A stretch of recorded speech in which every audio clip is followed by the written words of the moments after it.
Hello viewers, you're welcome to IDC Learning Center YouTube channel.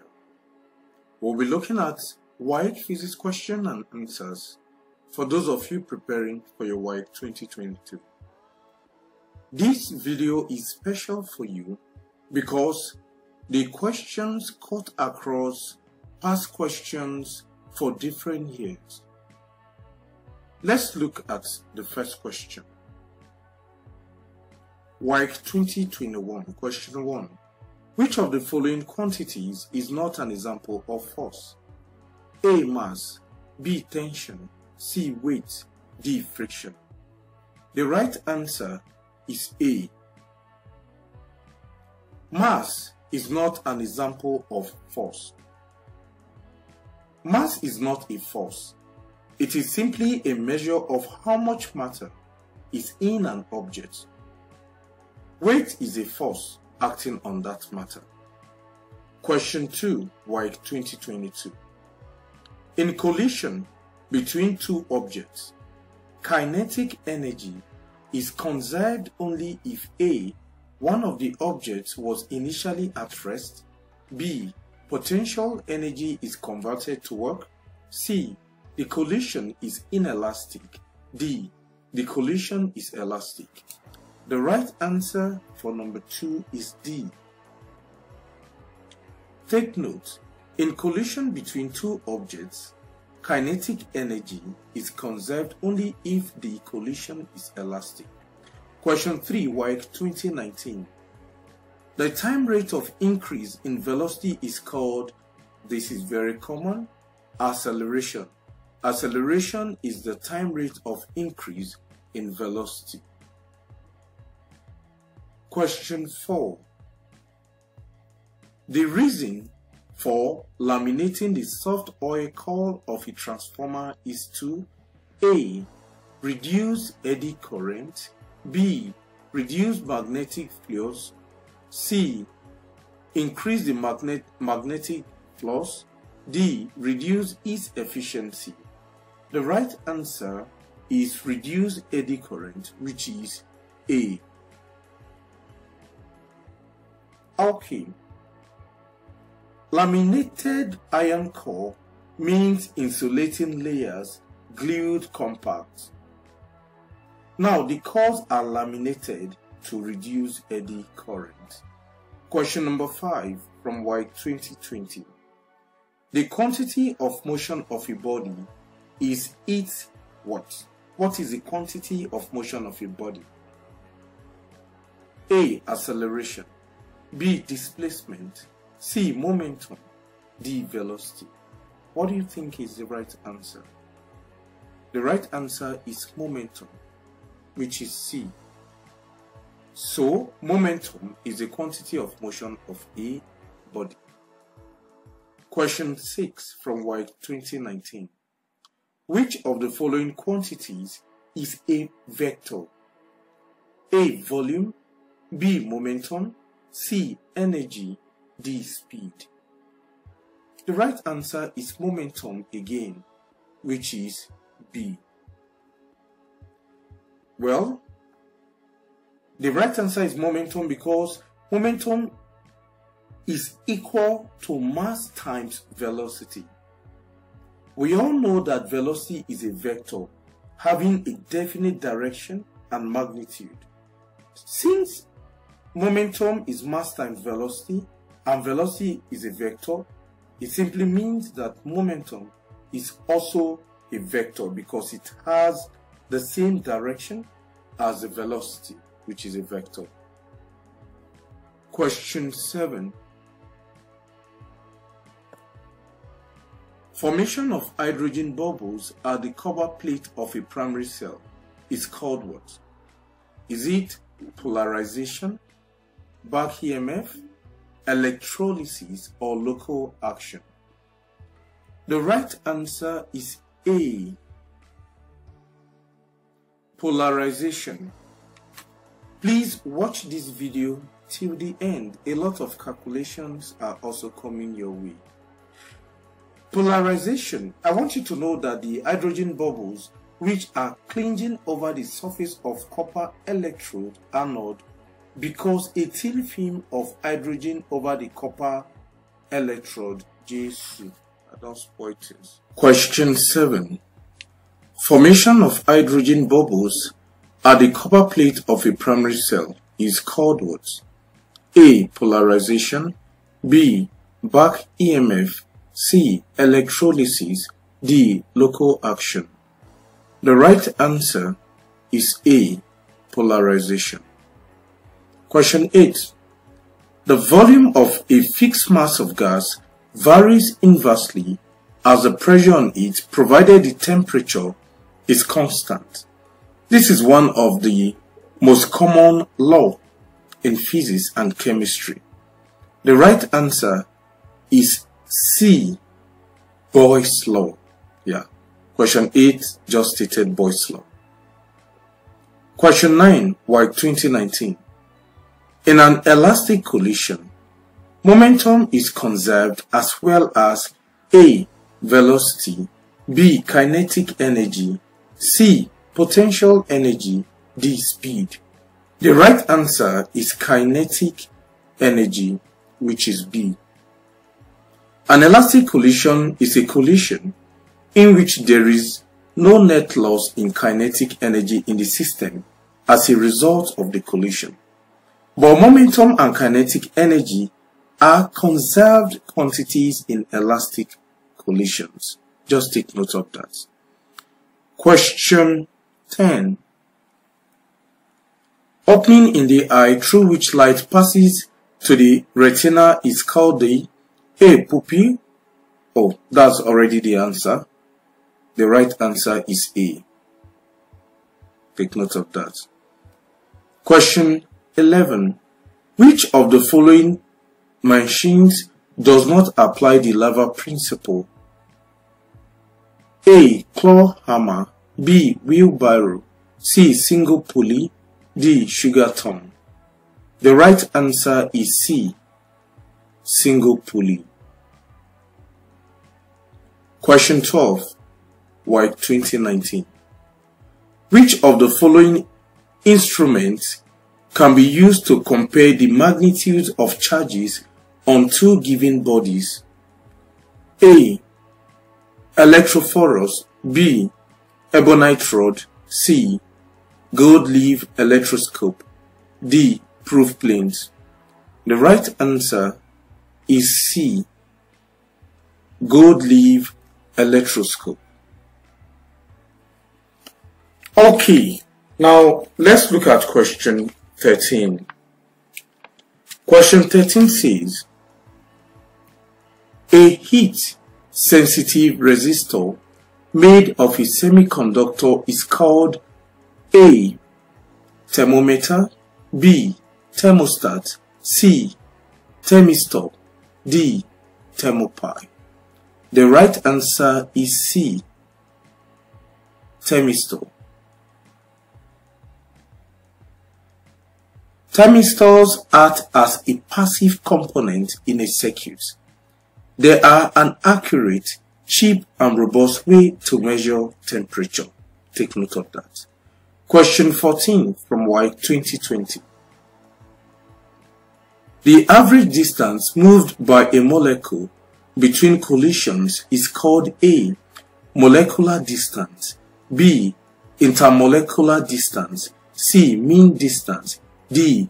Mean free path. The right answer is D. Mean free path.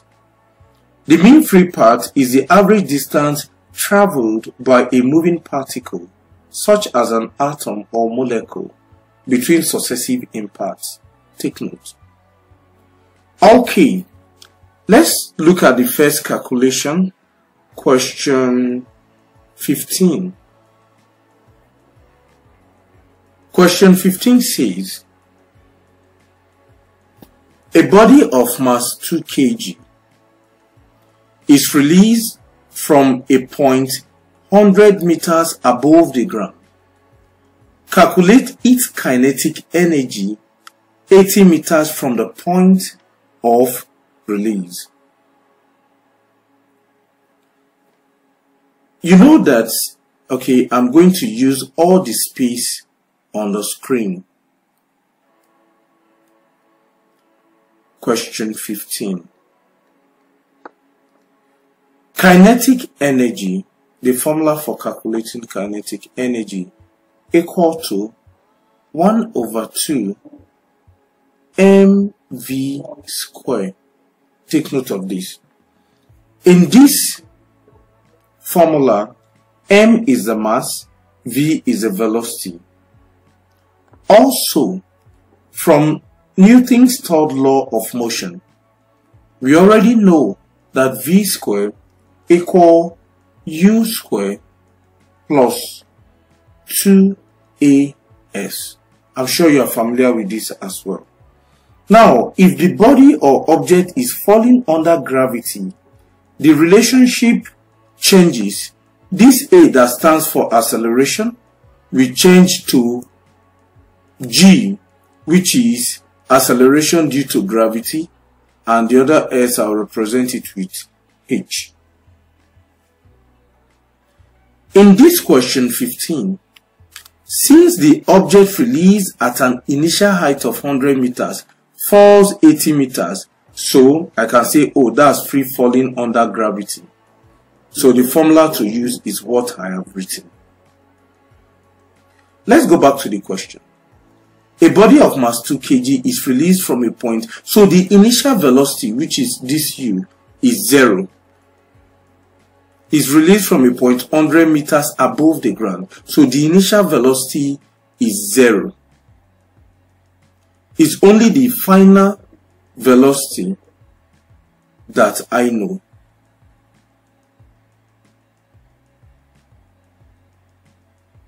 Hold on. 100, calculate its kinetic energy 80. Alright, no, the initial velocity is 0. Let's find the final velocity. We need it so that we can be able to calculate the kinetic energy. Remember the formula, half mv squared. We need to know what the v stands for. Since the initial velocity is 0, this formula will be v squared equal 2gh. This u squared will go since it's 0.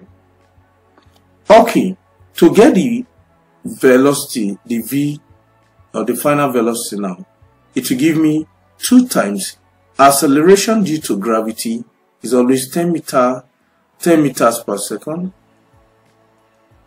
and the height has been given as 80. Alright, so v squared 2 times 10 times 80 will give me 1600. To get the velocity, I'm going to square both sides, the left side and the right hand side. This square breaks this square root. V equal to the square root of 1600 is 40. Okay, so the answer is 40 meters per second. Since 40 times 40 will give me 1600. Okay, that is not the final answer. Since I have the V now, I can go back to the formula for kinetic energy. Okay, 1/2 times what is the mass. In the question, the mass was given as 2 times what is the velocity? 40. But in the formula is V squared, so it's 40 squared. 2 here 1, 2 here 1. So kinetic energy equal to 40 squared is 40 times 40. Final answer will be 1600 joules. So the right option is A. Okay, question 16.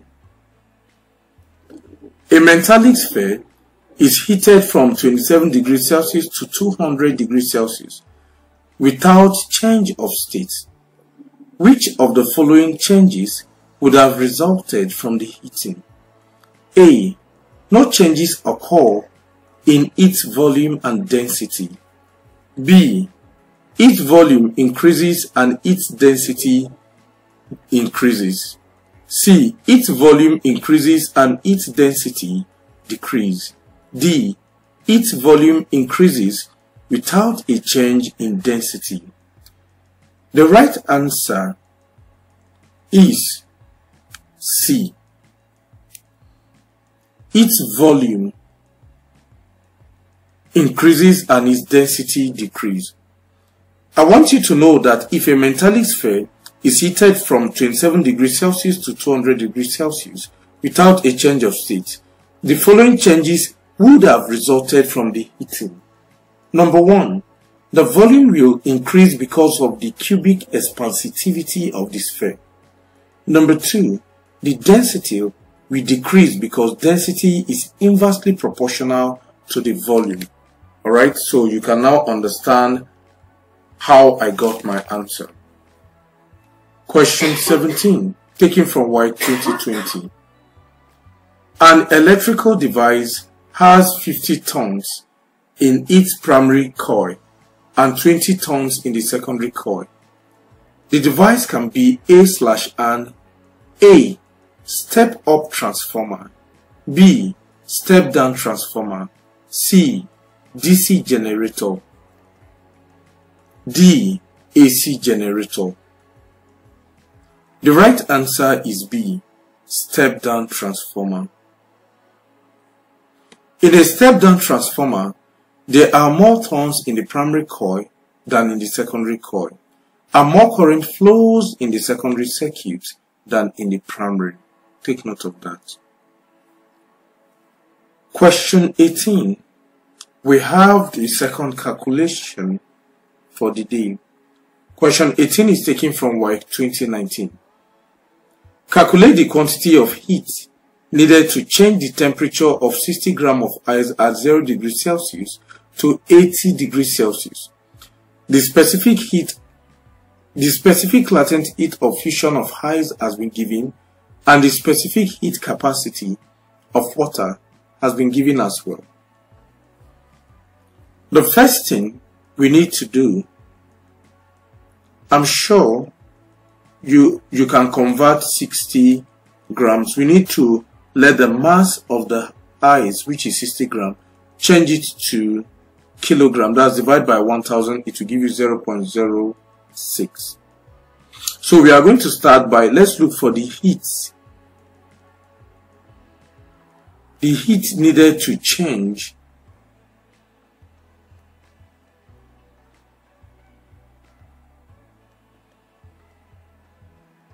the heat needed to change 60 grams. Remember, divide by 1000, it will give you 0.06.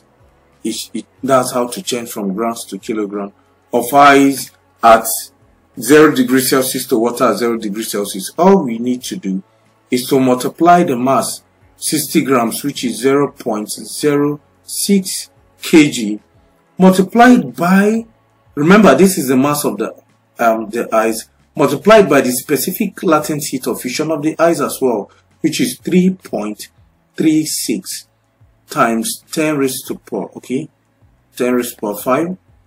If you multiply this, punch it into your calculator, it will give you 0.2016 times 10 raised to power 5 joules. The next thing, let's find the heat required to raise the temperature of 60 grams, which is 0.06 kilogram of water, from 0 degrees Celsius to 80 degrees Celsius now.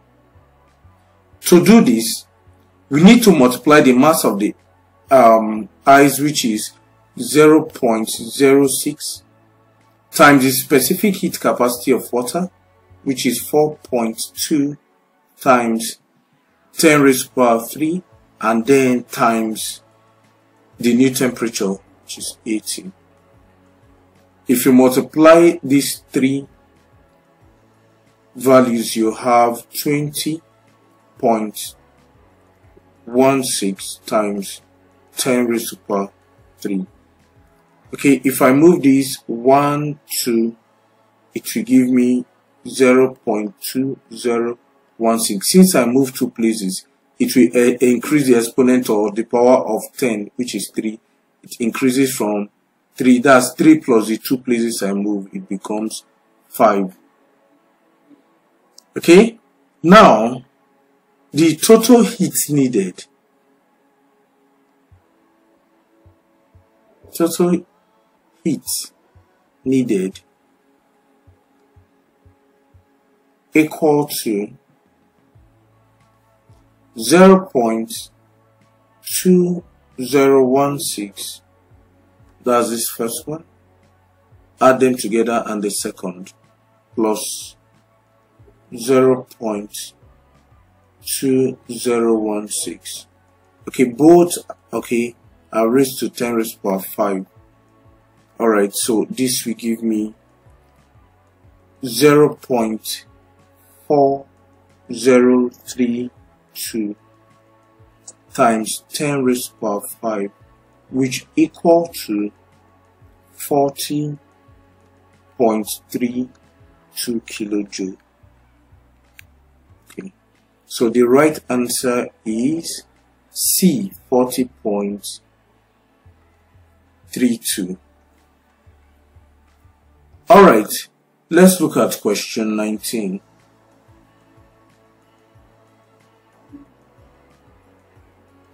A current of 2 amperes passes through a wire of resistance 40 ohms for 3 minutes.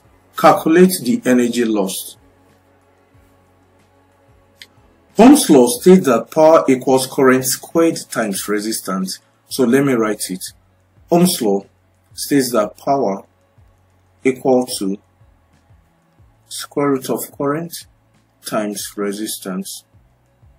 So power will give me, the current here is 2, you square it, and the resistance is 4 ohms, is in the question. 2 square is 4, 4 times 4 will give me 16 watts. Isn't it? Now step 1. Step 2, let's look for the time. The time has been given as 3 minutes. Change 3 minutes to seconds. That's you multiply 3 by 60, which will give me 180 seconds. Step 2. Step 3. What's the formula for calculating energy? Energy is power times time. Okay, so energy equal to, what's the power? The power is 16 times the time, which is 180 seconds. Multiply these two, it will give you the answer 2880 joules. Question 20. The velocity of sound in air at 15 degrees Celsius is 340 meters per second. Calculate the velocity at 47 degrees Celsius. Speed of sound is, velocity directly proportional to the square root of temperature. Remember to always convert temperature to Kelvin. So using this formula, V2 over V1 equal to the square root of change of temperature, T2 divided by T1. Now, we are looking for V2. So multiply both sides by V1. If you multiply the left hand side by V1, V1 will cancel V1. So V2 stands alone. V2 equal to V1 brackets, V1 then the square root of T2 divided by T1. Take note. V2 equal to, what is V1? In the question, V1, the initial velocity, is 340. Okay? What is T1? In the question, let me just bring out the parameters. V1 is this. Then T1 is 15 degree. But to change it to Kelvin, you plus 273 degree. So T1 will be 288 Kelvin. Then T2 will give me 47 degree plus 273, which is a constant to change to Kelvin. It will give me 320 Kelvin. Take note. Now, V2 using the formula here equal to V1, which is 340 given in the question, then the square root of 340, 320 divide by 288.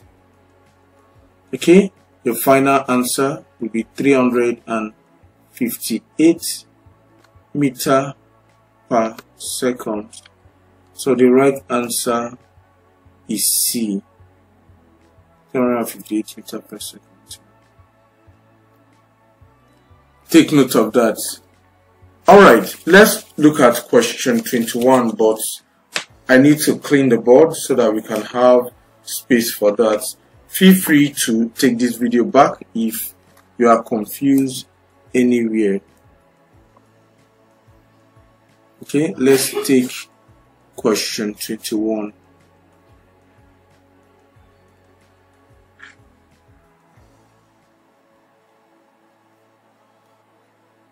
Okay, I'm almost done with the board.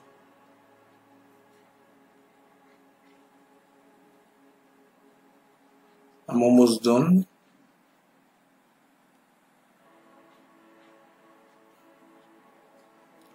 Okay, now question 21. I'll make use of your screen too. A device consumes 100 watts of power when connected to a 120 volt source. Calculate its resistance. You know that power P equal to IV. The I here is the current and the V is the voltage. In the question, P, which is the power, is 100 and the voltage is 120. Thus, inserting it in this formula, replace the P with 100, which is the power, equal to what else was given, the voltage. So it will be current and 120.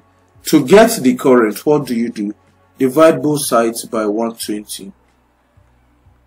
120 cancels 120. Current will be 0 cancels 0. 2 here 5. 2 into 12, 6. 5 over 6. Also, from Ohm's law, V, that's the voltage, is equal to the current times the resistance. Now, to get the resistance, divide both sides by the current.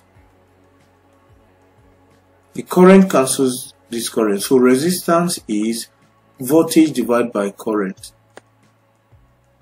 So resistance will give me the voltage, which is 120, divided by the current, which is 5 over 6. That's giving me a fraction. So resistance equal, solve as a fraction, keep the first fraction, chain division to times and flip, 6 over 5. So punch in 120 times 6 divided by 5 to give you your answer, which is 144 ohms. So the right answer is D. Okay, the last question for today. Which of the following actions would increase the electric force between two positively charged particles? A. Decreasing the mass of the particles. B. Decreasing the distance between the particles. C. Increasing the assistance between the particles. D. Increasing the mass of the particles. The right answer is B. Decreasing the distance between the particles. Thank you for staying with me. I'm sure you enjoyed this video. This video is just to help you practice. Please don't take what I've taught you for granted. Practice them. SSCE repeats a lot of questions or give similar questions. At least you have idea. Please subscribe to this YouTube channel if you've not done so. Share this video. Don't keep it to yourself. Drop a nice comment for me to see. And just follow through as I will be dropping other interesting subjects that will be beneficial to you. For now, I'm going to say bye.